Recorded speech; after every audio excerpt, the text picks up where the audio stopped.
And Dhanush గారికి ఒక్కసారి ఇస్తారా మైక్ మా ధనుష్ గారికి. Dhanush garu, once again a very hearty welcome to you, to Tollywood and to the Indian industry and everything. And మీరు తమిళ్లో movie direct చేశారు, తెలుగులో ఒకవేళ మీరు డైరెక్ట్ చేస్తే ఏ హీరోని డైరెక్ట్ చేయాలనుకుంటున్నారు? పవన్ కళ్యాణ్ సార్.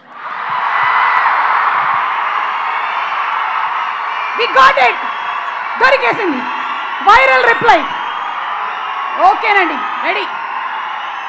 ఉస్తాద్ భగత్ సింగ్ ఓజీ అయిన తర్వాత మేము రెడీగా ఉంటాం. మనీ లేకపోయినా వచ్చేదేంటి? డబ్బులు లేకపోయినా, even if you don't have money, this we can get. What is that? What is that one thing? Your mother's love. Very true sir. Sir మాకు 1వ తారీఖు వచ్చేస్తే ఈఎంఐల టెన్షన్లు, బిల్లులు, పేపర్ బిల్లు ఇవన్నీ ఉంటాయి. మీకు కూడా 1వ తారీఖు వస్తే ఎలా ఉంటుంది? Same problem. Same EMI. 150 rupees if you earn, you have problems for 200 rupees. You earn 1 crore, you have problems for 2 crores. So everybody same problem. Same problem. Okay.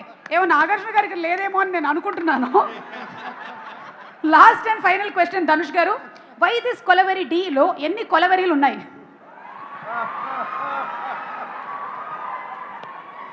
తెలీదు. మేము కొంచెం లెక్క పెడితే తెలిసింది ఏంటంటే, anybody any guesses? 47. 47. No, 34. Telugu number అనుకున్నారా మీరు? అయినా కూడా 47 ఇస్ అన్ ఇంగ్లీష్ నంబర్ కదా. Rashmika, do you want now? Rashmika is going to dedicate why this Kolaveri 1 line to Dhanush garu. Ready?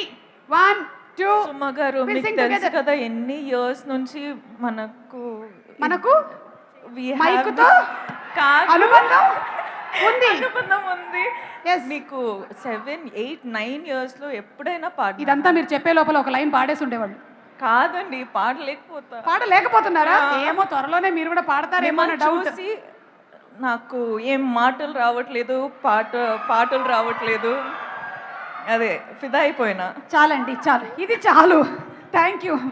చూసారు కదండి, మరి ఈ వీడియో కనుక మీకు నచ్చినట్లయితే ఒక లైక్ కొట్టేసి మీ అభిప్రాయాన్ని కూడా కామెంట్ బాక్స్లో తెలియజేస్తూ ఇలాంటి ఇంట్రెస్టింగ్ అప్డేట్స్ కోసం మా ఛానల్ని సబ్స్క్రైబ్ చేసుకోండి.